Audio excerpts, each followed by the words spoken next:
වැදගත් ඖෂධ කාණ්ඩයක් වන රස ඖෂධ කියන්නේ මොනවාද කියලා අපි පොඩ්ඩක් කල්පනා කරොත් හොඳයි කියලා මට හිතෙනවා.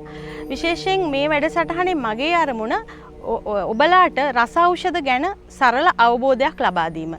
රස ඖෂධ කියන්නේ අපි ආයුර්වේදයේ සාමාන්‍යයෙන් පාවිච්චි කරන ශාකමය ද්‍රව්‍යයන්ගෙන් තොරව විශේෂිත ද්‍රව්‍ය යොදලා කරන ඖෂධ ක්‍රමයක්.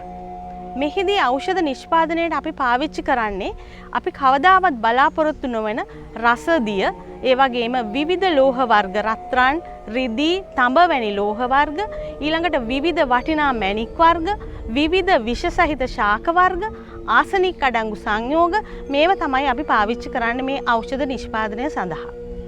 මෙහිදී ඔබලාට ප්‍රශ්නයක් ඇති වෙන්න පුළුවන් මේ ඖෂධ කොහොමද අපි ශරීරගත කරන්නේ, මේ වගේ විෂ ද්‍රව්‍ය වලින් කොහොමද අපිට සාර්ථක ප්‍රතිඵල ලැබෙන්නේ කියලා. මේ ද්‍රව්‍ය වල තියෙන විෂ ගතිය නැති කරන්නට විවිධ සංස්කරණ ක්‍රම පාවිච්චි කරලා උගලන්ට රෝග සඳහා යෙදීමට යොදා ගන්නවා.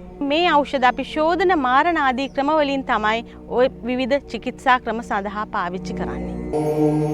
රස ඖෂධ පිළිබඳව අපේ සමාජයේ ජනතාව තුළ ඇත්තේ ඊටාම අල්ප දැනුමක්. නමුත් රස ඖෂධ පිළිබඳ විස්තර වන රස ශාස්ත්‍රයේ ඉතිහාසය ගැන සැලකීමේදී එම ඉතිහාසය රාවණා රජ සමය දක්වා දිවෙන බව ඔබ නොදන්නවා ඇති. අපි අද පාවිච්චි කරන සීතාරාම, බුද්ධරාජ කල්ක වැනි ඖෂධ අපේ රටටම ආවේනික ඊටාම ගුණදායක රස ඖෂධ බව අපේ සමාජයේ දන්නේ ඊටාම අල්ප ප්‍රමාණයක්. ඒ වගේම මෙම ඖෂධ පාවිච්චි කිරීමේදී ඔබ සැලකිය යුතු ඊටා වටිනා කරුණු ටිකක් මම කතා කරන්න කැමතියි. මෙම ඖෂධ ගැනීමේදී ඊටා උෂ්ණ වැඩි ආහාර ගැනීම අගුණයි.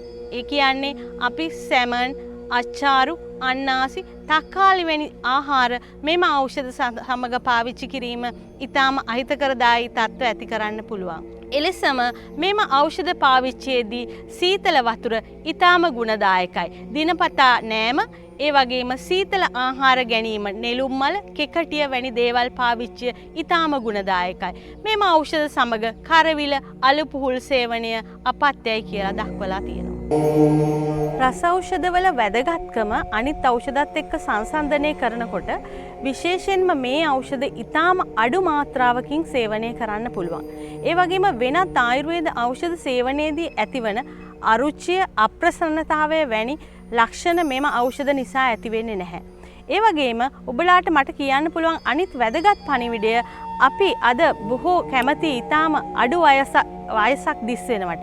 ඒ අඩු වයස දිස් වෙන ලක්ෂණය අපි ආයුර්වේදයේ හඳුන්වනවා රසායනය කියලා.